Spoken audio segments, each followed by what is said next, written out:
Hello বন্ধুরা, আপনার যদি স্বাস্থ্যসাথী কার্ড থেকে থাকে তাহলে সেটি ব্যালেন্স কিভাবে চেক করবেন তার ফুল প্রসেস আমরা এই ভিডিওতে দেখাবো। যদি আপনি স্বাস্থ্যসাথী কার্ডের মাধ্যমে চিকিৎসা করান এবং চিকিৎসার জন্য কত টাকা খরচ হয়েছে সেটি আপনি এখান থেকে জানতে পারবেন এবং কত টাকা ব্যালেন্স আছে সেটা জানতে পারবেন।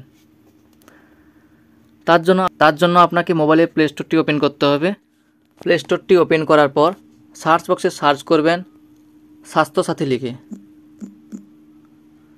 স্বাস্থ্যসাথী লিখে সার্চ করার পর দেখুন সেকেন্ড যে অ্যাপসটা আছে স্বাস্থ্যসাথী, এই অ্যাপসটাকে ইনস্টল করে নেবেন। ইনস্টল করার পরে ওপেন এই অপশানে ক্লিক করবেন।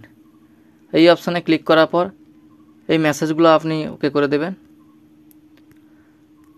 এরপর দেখুন স্বাস্থ্যসাথী অ্যাপসটা ওপেন হয়ে যাবে।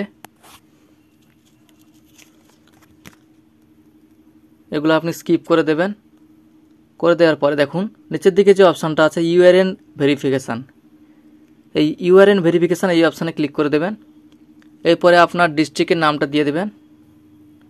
ডিস্ট্রিক্টের নামটা সিলেক্ট করার পরে ইউআরএন নাম্বার অর্থাৎ স্বাস্থ্যসাথী কার্ডের নাম্বারটা বসিয়ে দেবেন। স্বাস্থ্যসাথী কার্ডের নাম্বারটি বসিয়ে দেওয়ার পর শো ডাটা এই অপশানে ক্লিক করে দেবেন। এই অপশানে ক্লিক করার পরে এই কার্ডে যতজন মেম্বার আছে সবার নাম এখানে দেখাবে। এরপরে আপনি ভিউ ব্যালেন্স এই অপশানে ক্লিক করে দেবেন। ভিউ ব্যালেন্স এই অপশানে ক্লিক করার পরে আপনার কার্ডে কত টাকা ব্যালেন্স আছে এখানে দেখাবে। দেখুন এই কার্ডটায় ব্যবহার করা হয়নি তাই 5 লাখ টাকা ব্যালেন্স আছে। এইভাবে আপনারা খুব সহজে আপনার কার্ডে কত টাকা ব্যালেন্স আছে এবং কত টাকা খরচ হয়েছে তা আপনারা খুব সহজে নিজের মোবাইল থেকে জেনে নিতে পারবেন। থ্যাংক ইউ বন্ধুরা, আজকে ভিডিওটা এই পর্যন্ত। ভিডিওটা ভালো লাগলে অবশ্যই একটি লাইক করে চ্যানেলটাকে সাবস্ক্রাইব করে দেবেন এবং পাশে থাকা বেল আইকনটি অল করে দেবেন।